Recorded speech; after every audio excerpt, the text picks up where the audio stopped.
Yeah దాము గారు, ఈరోజు morning మన ప్యానల్ వాళ్ళు ప్రెస్ మీట్ పెట్టారు. అంటే ఛాంబర్ ఎలక్షన్స్ ఎల్లుండే ఉన్నాయి కదా, సో వాళ్ళు కొన్ని ఎలిగేషన్స్ చేశారు. అంటే దాము గారు ఇన్నేళ్ళు సెక్రటరీగా ఉన్న ఛాంబర్ కోసం చేసింది ఏం లేదు, ఓన్లీ గిల్డ్ కోసం చేశారని. సో ఆ కామెంట్పై మీ వర్షన్ ఏంటి? ఫస్ట్ ఆఫ్ ఆల్ ఇవాళ ప్రెస్ మీట్ జరుగుతుందని తెలుసు, కానీ నాకు ఇవాళ మధ్యాహ్నం ఏదో మా ప్యానల్ వాళ్ళు లంచ్ పెట్టారు పెద్దమ్మగుళ్ళు, అండ్ ఇది మొత్తం ఆర్గనైజేషన్ క్వైట్ బిజీ సుబ్బారావు గారు. బట్ ఇది విన్నాను, చెప్పారు నాకు కొన్ని, but I didn't go to the whole thing.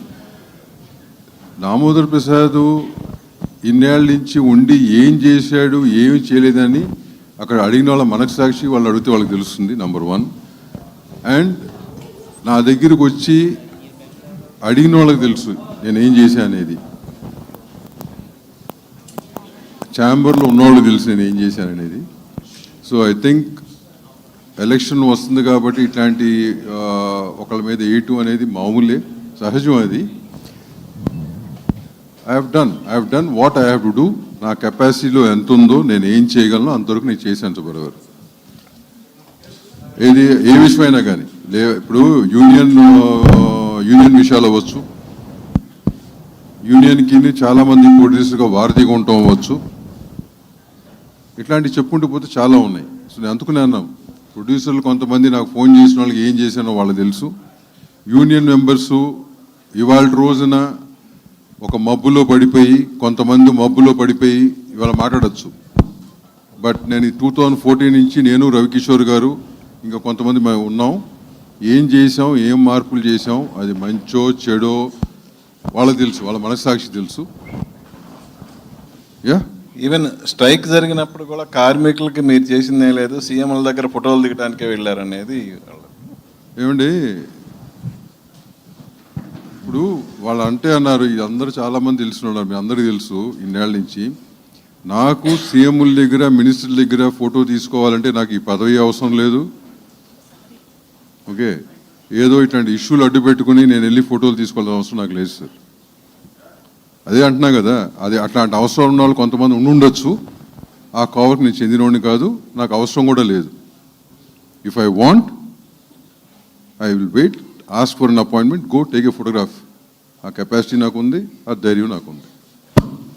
Sir Damodar Prasad గారు, అంటే లాస్ట్ టైం మీరు ఉన్నప్పుడు చిన్న ప్రొడ్యూసర్స్ గిల్ట్ కూడా ఇష్యూ వచ్చినప్పుడు మీరు చిన్న ప్రొడ్యూసర్స్ తరపునే ఉన్నారన్నారు. ఇప్పుడు ప్రోగ్రెసివ్లోకి వెళ్ళారు, గిల్ట్ ప్రొడ్యూసర్స్ తోటే మీరు ఉంటున్నారు అన్నారు. అప్పుడు క్యూబ్ యూఎఫ్ఓ ఛార్జెస్ లేకుండా చేస్తామని చెప్పి మీరు కూడా చెప్పారు అన్నారు. అవి ఇప్పటి వరకు అడ్రస్ చేయలేదు, 2 years అయిపోయింది. మళ్ళీ ఇప్పుడు చేస్తారా చేయరా అని అంటారు. ఒకటమ్మా, అందరికీ అర్థం చేసుకోవాలి ఏంటంటే, గిల్డ్ అనేది కంటే ముందు ఎల్ఎల్పి అని ఫామ్ అయింది.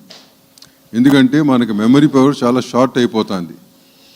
నేను ఈ జనరేషన్కి అనుకున్నాను, మన వాళ్ళకి కూడా షార్ట్. ఈ జనరేషన్ ఏంటంటే ప్రతి 10 secondsకి something fresh has to come అని. కానీ మన వాళ్ళందరికీ కూడా అటు తయారైందని ఇప్పుడు అనిపిస్తుంది నాకు. బట్ ఎల్ఎల్పి అనేది ఫస్ట్ ఫామ్ అయింది. ఎల్ఎల్పి అనేది ఫామ్ అవటం కారణం ఏంటంటే,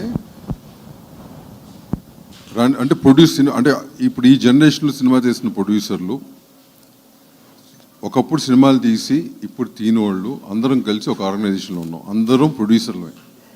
అక్కడ డిసిషన్ మేకింగ్ వచ్చేసరికి ఏమవుతుందంటే, రన్నింగ్లో ఉన్న ప్రొడ్యూసర్స్కి ఏం కావాలి ఏంటి అనేది కొన్ని అవసరాలు ఉంటాయి. అది ఒక తరానికి అర్థం కాకపోవచ్చు, అర్థం కాలేదు ఆ టైంలో కొన్ని విషయాలు. కాబట్టి అక్కడ పని అవ్వట్లేదు కదా, ఎల్ఎల్పి పని అక్కడ అవ్వట్లేదు సరిగ్గా అని చెప్పి ఎల్ఎల్పి పెట్టుకోవడం జరిగింది. ఎల్ఎల్పి ఎవరో బయట వాళ్ళు పెట్టాల, అక్కడ ఉన్న మెంబర్సే కొంతమంది ఎల్ఎల్పి అని పెట్టారు. అందరూ దాంట్లో మేమందరం ఉన్నాం కూడా. ఓకేనా, పెట్టుకొని కొన్ని పనులు చేద్దామనుకు చేయటం వల్ల but somehow that organization failed, it didn't work. దాని తర్వాత మళ్ళీ గ్యాప్ వచ్చిన తర్వాత ఇండస్ట్రీలో కొన్ని మేజర్ ఇష్యూస్ జరిగినాయి. ఎందుకంటే అప్పుడు ఆ పేర్లు ఆ ఇష్యూస్ నేను ఇప్పుడు చెప్పదలుచుకోవాలి ఈ సందర్భంలో. అది జరిగినప్పుడు again we took a call and said, ఏమండి ఇంకో we have to form an organization where it will help the producers and rest of the industry stakeholders అనేది ఒక కామన్ ప్లాట్ఫామ్ మీద ఉండాలా అనేది అప్పుడు గిల్డ్ ఫామ్ అయింది. ఓకేనా, ఇప్పుడు గిల్డ్ ఫామ్ అయినాక అనేది ఏంటి, గిల్డ్ మాకు ప్రొడ్యూసర్ కౌన్సిల్ వచ్చే రెవెన్యూ తీసుకెళ్ళిపోతుంది అనే మాట చాలామంది అంటుంటారు. ఫ్రాంక్లీ స్పీకింగ్, ఇది స్టార్ట్ అయిన రోజున ఇది ఏదైతే మొదలుపెట్టిందో ఆ రెవెన్యూ అక్కడ లేదు, అక్కడ వేరే ఛానల్స్ ఉన్నాయి, అది అందరికీ తెలిసిన విషయమే. ఓకేనా? అప్పట్లో అంటే అంటే ఆల్మోస్ట్ 7 to 8 years నౌ, అప్పట్లో పబ్లిసిటీ అనేది ఛానల్స్కి ఎక్కువ ఇస్తుండేవారు. అది మేము చేసి నేను ఇస్తున్నప్పుడు కూడా అన్కంట్రోలబుల్గా ఇచ్చేవారు, అంటే కంట్రోల్ ఉండేది కాదు. పాపం ప్రొడ్యూసర్లకి రిలీజ్ టైంకి విపరీత ప్రెషర్ ఉంటుంది అందరి దగ్గర, చుట్టుపక్కల సార్ మీరు పబ్లిసిటీ సరిపోవట్లేదు, మీరు ఇంకా చేయాలి, ఇంకా పెట్టాలంటే ఆ మూమెంట్లో చాలా ఇబ్బందులు ప్రొడ్యూసర్లు ఉన్నారు. అది ఛానలైజ్ చేసి ఎంతవరకు చేయాలి ఎంతవరకు చేయకూడదు అనే దీని మీద ఆ స్కీమ్ మీద పెడతాం జరిగింది. అది కంట్రోల్ చేసి పేమెంట్స్ అన్నీ కూడా గిల్డ్ ద్వారా చేయటం మొదలుపెట్టాం, కంట్రోల్ రావటం. దాని మీద సర్వీస్ ఛార్జ్ కింద 2%, 2.5% తీసుకున్నాం, ఎందుకంటే ఆఫీసెస్ రన్ అవ్వాలి కదా, అది తీసుకోవడం మొదలుపెట్టాం. దాని మూలంగా తగ్గిపోయింది అంటున్నారు చూడండి, అట్లా ఏం లేదు. సరే అది వేశారు. దాని తర్వాత ఎలక్షన్ ఒకటి వచ్చినప్పుడు సోకాళ్ళు ఎవరైతే మాట్లాడారో అందరూ కూడా మంచి మనసుతోనే మీరు కలిస్తే బాగుంటుంది అన్నారు. మేము కూడా పాజిటివ్గానే ఆలోచించాం, ఏమండి మనకున్న బైలాస్ ఇవన్నీ మార్చాలా, ఎప్పుడో ఫస్ట్లో పెట్టిన బైలాస్ని పెట్టుకుంటే కనుక ఈ రకంగా ఉంటుంది కదా అని కొన్ని సజెషన్స్ చేసాం కూడా, నేనే చేశాను కూడా. చేసినప్పుడు వాటికి అంత बेटा सॅम्पल तपासलं का? हो पप्पा, सॅम्पल तर तपासून घेतलं, पण तुम्ही बिझनेस वाढवण्याबद्दल काय विचार केला? बिझनेस वाढवणं बेटा काही पोरखेळ नाहीये. डॅड, मोदी सरकारने एक योजना आणली आहे, प्रधानमंत्री विकसित भारत रोजगार योजना, ज्यात सरकार तुम्हाला पुढच्या 2 वर्षांपर्यंत दर महिन्याला 3,000 रुपयांपर्यंतचा इन्सेंटिव्ह देईल, तेही प्रत्येक नवीन हायरिंगवर. असं? आणि मॅन्युफॅक्चरिंग मध्ये तर हा इन्सेंटिव्ह 4 वर्षांपर्यंत मिळेल. अरे वा बेटा, तू तर माझं टेन्शनच संपवलं. प्रधानमंत्री विकसित भारत रोजगार योजना करीब 3.5 करोड़ नौजवानों को रोजगार के नए अवसर बनाएगा. योजनेशी जोडून घेण्यासाठी pmvbry.labor.gov.in ला भेट द्या. క్లియర్ అమ్మా, ఎవరు పదవులు ఎక్కువ కూర్చోవాలనుకుంటున్నారు, ఎవరికి అవసరం అనేది అందరికీ తెలిసిన విషయం, నేను కొత్తగా చెప్పాల్సిన విషయం లేదు. ఇవాళ దాకా ఆ పదవి ఉన్నా లేకపోయినా రేపు ఐ డోంట్ ఈవెన్, బట్ ఆ సంస్థల మీద రెస్పెక్ట్ ఉంది. చాలా పూర్వీకులు అందరూ కూడా ఆ సంస్థను పెట్టారు, ఒక పర్పస్తో పెట్టారు. We have respect on that. ఆ రెస్పెక్ట్ కాపాడుకోవాలా, దట్ ఈస్ ద ఇంటెన్షన్. దాంట్లో ఉన్నది 4 సంస్థలు, 4 సెక్టార్లు ఉన్నాయి కాబట్టి వాళ్ళ బాగోగులు మా మధ్యలో మాకు గొడవలు ఉండకూడదు పెట్టిన సంస్థ అది. ఓకేనా? సో ఇట్లాంటివన్నీ చేసుకుంటే అన్నీ జరుగుతాయి. సవ్యంగా చేయాలనుకుంటే అన్నీ చేయొచ్చు. నేను అందుకని నిన్న మొన్న ఎవరు అడిగితే చెప్పాను, ఏమండి ఎలక్షన్ జరుగుతుంది, 2, 3 ప్యానల్స్ పడతాయి, ఎవరు ఏంటి అందరూ వ్యాపారాలు చేస్తున్నారు, అందరూ మమ్మల్ని చూసిన వాళ్ళే, అందరూ అన్ని వింటున్న వాళ్ళే కదా, అన్ని టీవీలు చూస్తున్న వాళ్ళే కదా. What ever you feel genuine, వీళ్ళు దీంట్లో దామోదర్ ప్రసాద్ బాగా చేస్తాడు, దాంట్లో ఇంకో అతను అట్ట వద్దు సార్, అట్లా చేస్తే ఏమవుతుందంటే ఎవరో ఏమి చేయలేం. అట్లా సగం రిజల్ట్ ఇస్తే ఆడికి వెళ్ళినాక ఏమైనా చేద్దాం అనుకుంటే వీళ్ళకి ఎక్కడ పేరు వస్తుందని చెప్పి వాళ్ళు ఆపుతారు, వాళ్ళు చెప్పేది ఏదో ఉంటుంది సరిగ్గా లేదని మేము ఒప్పుకోం. ఇట్లాంటివి జరుగుతుంటాయి, ఏది ముందుకు వెళ్ళటం కుదరదు. సో ఏదైనా ఒక క్లియర్ డిసిషన్ ఇవ్వండి, ఓవర్ ఇట్ ఇస్, వాళ్ళు చేయనప్పుడు వాళ్ళు నిలదీయండి అని చెప్పడం జరిగింది. ఓకేనా? That's answer. You wanted anything else? ఇంకోటి అడిగారు కదా మధ్యలో, ఇప్పుడు ఆ యూఎఫ్ఓ క్యూబ్ అడిగారు, ఇంపార్టెంట్ టాపిక్. యూఎఫ్ఓ క్యూబ్ అని 2011లో మనకు ఫిలిం నుంచి డిజిటలైజేషన్కి మారింది, అది అందరికి తెలిసిన విషయమే. ఆ రోజు డిజిటలైజేషన్ మారినప్పుడు ఓవర్ నైట్ స్క్రీన్స్ మారాల్సి వచ్చింది ఒక సినిమాకి. ఓకేనా? మారాల్సి వచ్చినప్పుడు 100 స్క్రీన్లో ఇమీడియట్గా మార్చి దాని తర్వాత కాలక్రమేపీన మారుతూ వచ్చింది. There was a business opportunity in that. ఆ రోజున బిజినెస్లో ఉన్నవాళ్ళు who could afford to do it, they have done that business. తప్పలేదు, అది మన వాళ్ళే చేస్తారు. ఎప్పుడు ఈ ఇండస్ట్రీకి సంబంధించిన వాళ్ళే వేరే బిజినెస్ కూడా చేస్తారు కదా, చేశారు. ఇప్పుడు ఆ రోజున ఏంటి, ఎప్పుడు కూడా ఇట్లాంటి పెయిన్ అనేది, ఇప్పుడు నేను సినిమా తీశాను, ఈషా అయిపోయింది, ఈషా అయిపోయినా ఇంకొక సంవత్సరం నాకు సినిమా ఉండదు, ఎందుకు నాతో పనే ఉండదని చెప్పి మనం మాట్లాడడం. ఇది ఎప్పుడు జరుగుతుంది ఏ ప్రొడ్యూసర్ అయినా కానీ. ఓకేనా? అట్లాగే జరుపుకుంటూ వచ్చింది. దాన్ని ఎవడో పెద్ద పట్టించుకోవాలా, చెప్పిన వినే స్టేజ్లో ఆ రోజు లేరు ఎవరో కూడా. ఒక 5-6 ఏళ్ళు, 5-6 ఏళ్ళ తర్వాత పెయిన్ మొదలైంది, ఈ ఇష్యూ వచ్చినప్పుడు అందరూ మాట్లాడుకున్నాం, టేకప్ చేసాం. 2018లోనే జాయింట్ యాక్షన్ కమిటీని ఒకటి పెట్టాం.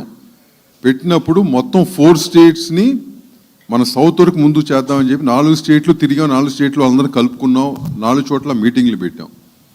అప్పుడు కూడా ఓవర్ నైట్ ఏది మారదు, అన్నేళ్ళు పాతుకుపోయింది, మారదు కదా. దాన్ని ఏదో కొంత తగ్గించి 2 years టైం పెట్టించి ఫేజ్ అవుట్ చేద్దామని చెప్పి అనుకున్నాం. వాళ్ళు యాడ్మెంట్ చేయలే. ఏమండి, ఇవాళకి ఈ మూమెంట్కి కూడా వీఆర్ ఫైటింగ్ ఫర్ ఇట్. కానీ ఏంటి ఇది, ఇవాళ చెప్పగానే మూసేసే స్టేలు లేదండి. ఓకేనా, అది ఇదే ఛాంబర్లో ఈసీ మీటింగుల్లో ఏమయ్యా, ఈ పలానా డేట్ల నుంచి సినిమాలు చేయొద్దు, మానేద్దాం, లేదా రిలీజ్ చేయొద్దు, ఓ లీన్ పీరియడ్ తీసుకుందాం అన్నాం. అంటే చేద్దాం సార్ అన్నారు. పెద్ద సినిమా వాళ్ళ కంటే చిన్న సినిమా వాళ్ళు, సార్ మేము అందరూ మీతో ఉంటూ చేస్తాం సార్ అన్నారు. చేశారా? They didn't do it. No. ఇవన్నీ కూడా రికార్డ్ ఫ్యాక్ట్స్ ఉన్నాయి సార్. ఇవాళ రోజున ఏంటంటే చాలా కన్వీనియంట్గా జరిగినవి మర్చిపోయి, మర్చిపోయి, just because in election you want some votes, that's fine, that's okay, it's all in the game. But all these things are there. 100% VPF అనేది ఇవాళ రోజున ఈ మూమెంట్కి కూడా, నేను ఇవాళ రోజున ఇది అడిగారు కాబట్టి చెప్తున్నాను. యాక్చువల్గా మా వాళ్ళు చెప్పొద్దన్నారు. We are fighting, we have failed certain things. అన్ని ఇప్పుడు ఫర్ ఎగ్జాంపుల్ ఇదే వీపీఎఫ్ 10 ఏళ్లలో 1,000 కోట్ల కంపెనీ అయింది. ఏమండి, ఇదే ఎఫ్ఎం రేడియోలు మన సాంగ్స్ చేసిన వాళ్ళు 1,000 కోట్ల కంపెనీలు అయినాయి 5 ఏళ్ళలో 10 ఏళ్ళలో. ఇట్లా మన మీద బతికిన మన సోర్స్ ఆఫ్ మన ఫిల్మ్స్ మూలంగానే పైకి వచ్చిన కంపెనీ అని, కార్పొరేట్ కంపెనీ 1,000 కోట్లే అని, వాళ్ళ 1,000 కోట్లు ఇచ్చి లాయర్లు పెట్టుకుంటారు, మనమేమో ఎఫర్ట్ చేయలేం. ఇట్లా గ్రూప్గా ఫామ్ అయినప్పుడు వీఆర్ ట్రయింగ్ టు డూ. ఎందుకంటే మేము చేసే పని, గిల్డ్ అనేది చేస్తుంది పని, అది సక్సెస్ఫుల్ అవుతే గిల్డ్లో ఉన్న 10 మందికి ఉపయోగపడతాం కాదు కదా. That's going to happen to the whole industry. కానీ ఫోకస్గా ఈ 10 మంది చేస్తే అవ్వాలి. ఈ 10 మంది ఫోకస్గా ఇక్కడ చేయగలం. అర్థమైందండి? సో ఇట్లాంటివి మేము అవి చెప్పుకోవాల్సిన అవసరం లేదు. జరిగినప్పుడు చెప్తాం, తెలుస్తుంది జనానికి. కానీ మీకు అర్థమైంది చెప్పింది. సో ఇవన్నీ ఏంటంటే it's easy to throw stones, అదొకటి.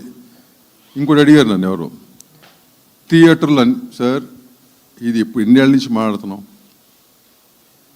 చిన్న సినిమాలకు థియేటర్లు ఇవ్వట్లేదు. ఇప్పుడు ఇదే ఎగ్జాంపుల్, ఈ ప్లాట్ఫామ్ మీద కూర్చోబడి చెప్తున్నాను. ఈ సినిమా ఉంది, ఇదే సినిమా కంటెంట్ బాగోపోతే నా తమ్ముళ్ళు ఇద్దరు కూడా నాకు ఎంత బాగా తెలిసినా కానీ ఈ సినిమా చేసేవారా?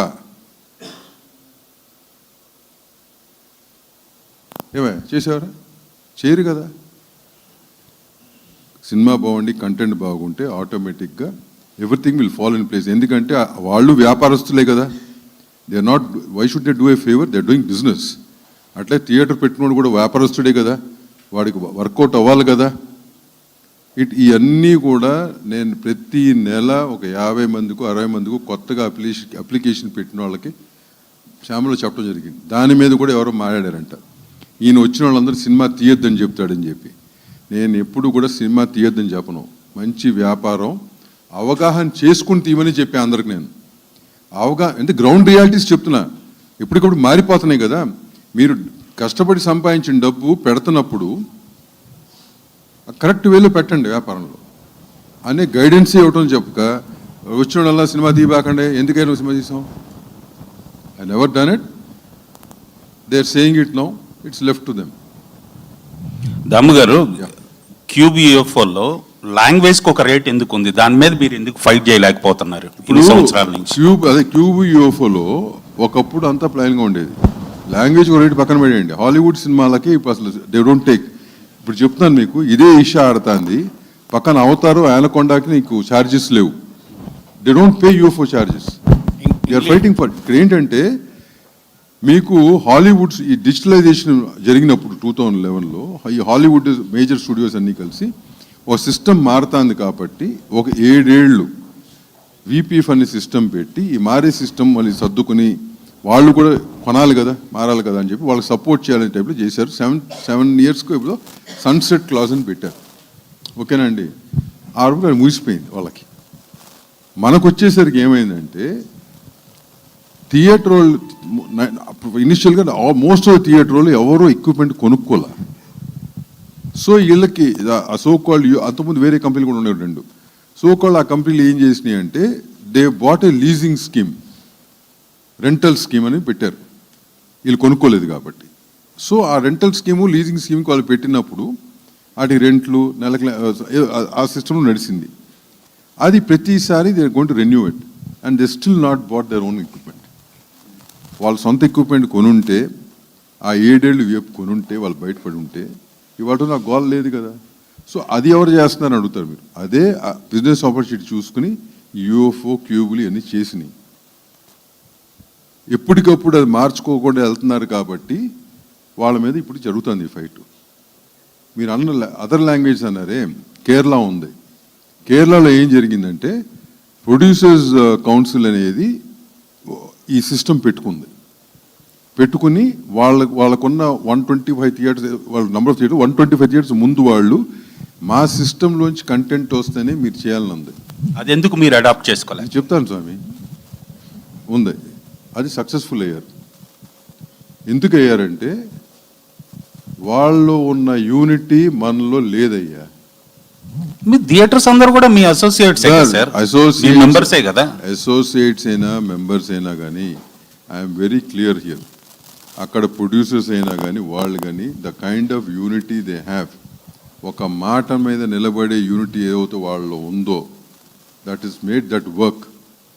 ఓకే, నేను చెప్తున్నా కదా, ఈ 10 ఏళ్లలో ఇట్లాంటి డిసిషన్లు చాలా తీసుకున్నాయి. ఎంతమంది యూనిటీ ఉన్నారో నాకు తెలుసు. మధ్యలో 1 నెల ఆపాం షూటింగ్లు, గుర్తుందా మీకు? ఆ నెల ఆపుతా కారణం ఏంటంటే workers issue. Workers is only one of the issues. All these issues were lined up. All of them came for the meetings. అక్కడ క్లియర్ కట్గా ఎవరు అబద్ధం చెప్తున్నారు ఏంటి అక్కడే ఓపెన్ అయినాయి, రికార్డ్స్ ఉన్నాయి. But after that never happen. ఎందుకంటే మనలో యూనిటీ లేదు కాబట్టి. సింపుల్ మనలో లేదు కాబట్టి 100% we have to accept that. అంటే మన దగ్గర ఇంకోటి చెప్తున్నాను. వై ఇంకోటి ఐ జస్ట్ చాలా చిన్న యూనిటీగా గిల్డ్ అనేది ఫామ్ అయ్యి ఒక యూనిటీగా ఉన్నప్పుడు why this unity is required అంటే కలెక్టివ్ బార్గెనింగ్ అనేది ఇక్కడ జరుగుతుంది. ఒక మాట మీద ఉంటాం, yes we have do this అనుకుంటే జరిగింది. ఎఫ్ఎం రేడియోలు అనే దానికి ఇదే ఒక నిదర్శనం చెప్తున్నా మీకు. అప్పట్లో విపరీతమైన ఛార్జెస్ ఉన్నాయి పబ్లిసిటీకి. ఏది వాళ్ళు మన కంటెంట్ మన సాంగ్స్ మీద చేస్తున్నప్పుడు కూడా they use to charge a lot. ఇప్పుడు నేను ఇదే ఈషా రిలీజ్ చేస్తుంటే I to pay lot of money, but the songs are free to them. ఇది కరెక్ట్ కాదు సిస్టమ్ అని చెప్పి ఒక డిసిషన్ తీసుకున్నప్పుడు till today it's being implemented. Why? It's a collective అట్లాగే చాలా ఛానల్స్ మీరు చేసినప్పుడు కూడా ఒక కలెక్టివ్ బార్గెనింగ్ మీద వెళ్ళింది అది. అప్పుడు వాళ్ళకి వచ్చే రేట్ ఎక్కువ, కమర్షియల్ రేట్ కానీ ఈ రేట్ కానీ ఎక్కువ. ఏమంటే మేము కలెక్టివ్గా ఇన్ని సినిమాలు ఇవ్వగలం, ఇన్ని ఈవెంట్లు మీకు వస్తాయి, ఇట్లాంటివి చెప్పి కరెక్ట్ బార్గెనింగ్ చేసి చేసుకోవాలి. అందరూ అడ్వాంటేజ్ పొందారు కదా. ఇప్పుడు మీరు చెప్తున్న ఎవరైతే ఉన్నారో everybody has use that platform sir. అందరూ యూస్ చేసుకున్న వాళ్ళే. ఓకేనా? దట్ అడ్వాంటేజ్ దానికి వచ్చింది. సో దిస్ కలెక్టివ్గా ఉండాలంటే యూనిటీగా ఉండాలి. యూనిటీగా ఉండాలి అంటే దానికి చెప్పక్కర్లే ఏంటో పరిస్థితి. చెప్పండి నెక్స్ట్. మేజర్గా దాదాపుగా ఈసీలోనో జనరల్ బాడీలోనో మీరు డెసిషన్ తీసుకుంటారు, పాస్ అవుతాయి. ఇలాంటి ఇండస్ట్రీకి ఫేవర్ జరిగే ఇష్యూస్ అన్ని కూడా ఎందుకు మీకు సార్ట్ అవుట్ అవ్వట్లేదు? చెప్పేది వినండి. ఈసీలోనూ ఇప్పుడు మీరు అడుగుతున్నారు కాబట్టి చాలా విషయాలు అనవసరం చూపిస్తున్నాయి. ఎందుకని నాకు ఈ తలకాయ నొప్పులు ఒకటి చెప్పేది. But anyway I want to say this because let people also know. ఈసీలో కానీ ఇక్కడ కానీ డిసిషన్స్ తీసుకుంటాం, అంతా బాగానే ఉంటుంది. అంటే ఎంత ఇదిగా ఉంటుందంటే అక్కడ తీసుకున్న డిసిషను కుతంత్రంగా చేయకూడదని చెప్పి మా వాళ్ళే చెప్తుంటారు బయట. మీకు అర్థమైందా? ఇట్లాంటి కొన్ని 100 ఎగ్జాంపుల్స్ నేను ఇవ్వగలను. 8 it's almost I have done for 9 years 8 years no. Okay, I can post. చాలా సందర్భాలు మీరు అడిగినప్పుడు 1-2 అడిగినప్పుడు చాలామందికి చెప్పా కూడా నేను. అవి అందరికీ తెలుసు. ఆ ఛాంబర్ బిల్డింగ్ చుట్టూ ఎవరైతే తిరుగుతారో, ఎవరు రెగ్యులర్గా వస్తారో, most of them know about it. But this moment is being used in a different way because of the election. Simple as that. ఇప్పుడు let them do no. Who saying no? If they can do it, let them. ఎవరైనా చేయొచ్చు కదా, మంచి జరుగుతుంది కదా ఇండస్ట్రీకి. ఇండస్ట్రీకి మంచి జరుగుతున్నప్పుడు చేయకూడదు ఏముంది? If they can everybody saying they'll do it tomorrow you come do it. సరే, ఇంత పెద్ద ఇండస్ట్రీ కనీసం ఛాంబర్కి సొంత బిల్డింగ్ లేదు ఇన్ని సంవత్సరాల్లో. ఏమ్మా ఐ థింక్ సరే ఇప్పుడు అడిగే క్వశ్చన్ ఇప్పుడు హిస్టరీలోకి వెళ్తే సరే ఎనీవేస్ ఇప్పుడు ఒకటి ఏంటంటే 76 to 80 మెడ్రాస్లో ఇండస్ట్రీ ఉండేది, అవునా? తెలుసుగా మీ అందరికీ. మెడ్రాస్ నుంచి షిఫ్ట్ అవ్వాలని అనుకున్నప్పుడు అప్పుడున్న పెద్దలు కానీ అప్పుడున్న గవర్నమెంట్ కానీ తెలుగు ఇండస్ట్రీ హైదరాబాద్ షిఫ్ట్ అవ్వాలంటే ఏం చేయాలి? కొంతమంది పెద్దలందరూ కలిసి ల్యాండ్ తీసుకుని దాన్ని అక్కడి నుంచి స్టార్ట్ చేశారు. ఆ రోజు ఆ ల్యాండ్ తీసుకున్నప్పుడు దాంట్లో ఒక మెయిన్ పాత్ర మా ఫాదర్ అందరితో పాటు. సో అది తీసుకున్నప్పుడు దానికి ఫస్ట్ ఇక్కడ రావాలంటే వాళ్ళకి ఇల్లు ఉండాలి, అవునా? ఎవరికైనా వేరే గురించి రావాలంటే ఫస్ట్ బేసిక్గా ఇల్లు ఉండాలి కదా అని ఆ ల్యాండ్ తీసుకుని ఫిలిం నగర్ హౌసింగ్ సొసైటీ అని చెప్పి నామకరణం చేసి అదే ఫిలిం నగర్ ఇవాళ రోజున, ఓకేనా? ఇనీషియల్గా అండి ఈ రాళ్ళు ఇవన్నీ it's recorded. If you go through all your old paper journals you will have this. ఈ రాళ్ళు రప్పల్లోకి ఎవరు వస్తాం, మెడ్రాస్ నీకు ఇక్కడ రావటం ఏంటి అంటే అన్నీ జరిగినాయి. అయినా కానీ ఒక period of time people have come, that's what is film Nagar. ఆ రోజున గవర్నమెంట్ ఇచ్చిన పర్పస్ ఆఫ్ ల్యాండ్ ఏంటంటే మెడ్రాస్ నుంచి ఇండస్ట్రీ ఇక్కడ షిఫ్ట్ అవుతుంది కాబట్టి అలాట్ చేశారు ల్యాండ్. నోట్ చేసుకోండి మీరు, ఓకేనా? ఆ రోజున ఫిలిం నగర్ హౌసింగ్ సొసైటీ అని ఎందుకు పెట్టాల్సి వచ్చిందంటే మనం రెసిడెన్షియల్ స్థలాలు ఇస్తున్నాం కాబట్టి దాని నామకరణం అటు జరిగింది. విజయవాడ నుంచి ఉన్న బేస్ ఛాంబర్ని హైదరాబాద్ షిఫ్ట్ చేయడం జరిగింది. అక్కడి నుంచి జరిగినాయి అన్నీ కూడా, అన్నీ జరిగినాయి, ఓకేనా? ఇవాళ రోజున 30 ఏళ్ళు అయిపోయింది, దాటిపోయింది. People have shifted, built houses, some people have sold and gone, okay? But still it's Film Nagar. The purpose the Film Nagar exists because of that. And ival రోజున ఏదో society అంటున్నాము, as per me they are only guardians of that land for that purpose. ఆ పర్పస్కి guardians of the land అంటాడు, ఓకేనా? అది నా opinion. అడిగారంట ఎవరు ఇన్నేళ్ళు 2 years ఏమండి 30 ఏళ్ళ విషయం అది. అడిగేదానికి కూడా ఇది ఉండాలా? 2 yearsలో ఏం చేస్తాం సార్? ఛాంబర్ అనేది మీకు తెలియాలి. ఛాంబర్ బిల్డింగ్లో ఛాంబర్ అనేది దాని ఫిల్మ్ నగర్ హౌసింగ్ సొసైటీ బిల్డింగ్లో ఆ ఫస్ట్ ఫ్లోర్ అనేది ఛాంబర్ అనేది తన సొంత డబ్బులతో కట్టుకున్న ఫ్లోర్ అది. దాన్ని ఫిల్మ్ నగర్ హౌసింగ్ సొసైటీ వాళ్ళ డబ్బుతో వాళ్ళు కట్టుకున్న తక్కువ రెంట్కి హౌసింగ్ సొసైటీ ఛాంబర్కి రెంట్కి ఇచ్చింది, ఓకేనా? ఇవాళ వరకు రెంట్లోనే ఉన్నాం. రేపు 26 ఫిబ్రవరిలో దాని రెంట్ పీరియడ్ అయిపోతుంది, ఫస్ట్ అగ్రిమెంట్ అయిపోతుంది. దాంట్లో మ్యూచువల్ కన్సెంట్ మీద వీలుంటే ఎక్స్టెండ్ చేసిన క్లాజ్ కూడా ఉంది. మేము రిక్వెస్ట్ చేసి మా అనుబంధ సంస్థ అయిన ప్రొడ్యూసర్స్ కోసం అనుబంధ సంస్థే కదా, అది పైన ఉంది కదా, 2nd floor కదా, దానికి 2030 వరకు ఉంది. అట్లీస్ట్ కొంచెం ఎక్స్టెండ్ చేయమని అడిగితే పాయింట్ బ్లాంక్గా లేదన్నారు.